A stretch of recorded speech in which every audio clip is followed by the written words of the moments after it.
güzel günü. Merhabalar, hattımızda İrfan Özata var. Merhabalar, nasılsınız? Merhabalar İrfan Bey, iyiyiz. Sizler nasılsınız? Valla bizler de iyiyiz. Teşekkür ederiz. Öncelikle sizi ağırlamaktan çok mutluluk duyuyorum. Çünkü şarkılarınızı oldukça seviyorum. Bugün Teşekkür ederim. özellikle Çok sağ olun. dinledim. Hani kıpır kıpır güzel şarkılarınız var. Hani böyle Evet. moralim bozuk olsa bile açıyorum, böyle kendime geliyorum böyle. Ayrıca mutlu ediyor beni. Valla sevdiğiniz için de biz mutlu oluyoruz. Çok teşekkürler. Sağ olun. Biz rica ederiz. Böyle güzel parçalar bizlere armağan ederek de ayrıca mutlu ediyorsunuz. Dinleyicilerimiz için biraz kendinizden bahsedebilir misiniz? İrfan Özata kimdir? Neler yapar acaba?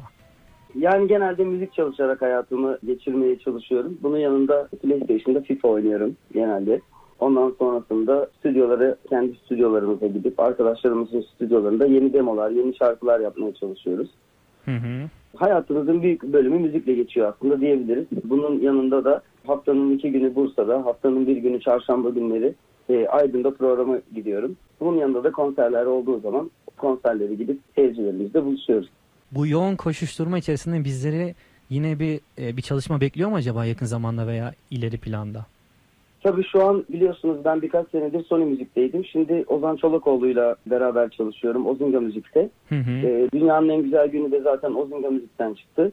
Şimdi inşallah yeni bir albüme gireceğiz. Ozan abi de prodüktörümüz oluyor sağ olsun. Çok büyük bir müzisyen, çok büyük bir duayen. Onunla çalışmakta ayrı bir ayrıcalık benim için tabii ki. Güzel bir albüm gelecek diye düşünüyorum. Şimdiden şarkıları toparlamaya başladık. İnşallah biz de sabırsızlıkla bekliyoruz. Dünyanın en güzel günü de özellikle evet. enlerimizden biri. Peki müzik hayatına nasıl başladınız? Söylemek gerekirse aslında şarkı söyleyerek başladım çok küçük yaşlarda. Hı hı. Sürekli şarkı söylüyordum. Sonrasında da Güzel Sanatlar Lisesi'ni kazandım.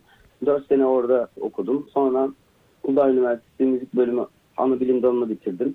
Ve bu zamanda da sürekli her gün her yerde çalıştım. İşte barlarda, publarda, açılışlarda kendimi geliştirmeye çalıştım. Sonrasında da İstanbul'a gittim ve birçok sanatçıyla beraber çalıştım. Saymam gerekirse Sezen Aksu, Yeni Türkü, Kutsi, Fettah Can, Zinet Salih, Gökhan Türkmen, Fatih Yürek, Nez ve sayamadığım birçok isim. Birçok albüme çaldım. En sonunda da artık insanlar sen şarkı söylemesin abi, sesin çok güzel dediler. Benim de bestelerim oluşmaya başlamıştı zaten. Birçok bestem vardı ve onları da insanlara, seyircilerimize, dinleyicilerimize sunmaya çalıştım. İyi ki demişler yani bu noktada. İyi ki size bu enerjiyi vermişler. Aslında yani işin okulundan çıkmışsınız. Bu da bence çok önemli bir şey. Hani bu camiada bu okulundan çıkmak zaten parçalarda bazı noktalarda belli ediyor kendini. Yani bu nokta çok önemli gerçekten.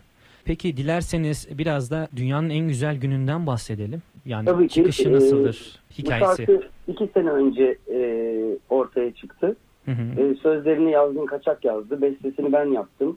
Aranjesini ise Can Atayılmaz yaptı. Prodüktörümüz de demin söylediğim gibi Ozan Çolakoğlu'ydu. Üstünde çok durduk. Ben birkaç ay besteyi sürekli değiştirdim. Sürekli iyi olması için uğraştım. Hı hı. Şu anda güzel tepkiler alıyoruz. Bu da bizi mutlu ediyor tabii ki.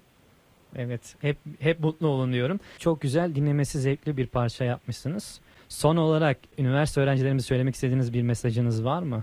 Yani şunu söyleyebilirim. Gerçekten üniversite yılları insan için çok önemli.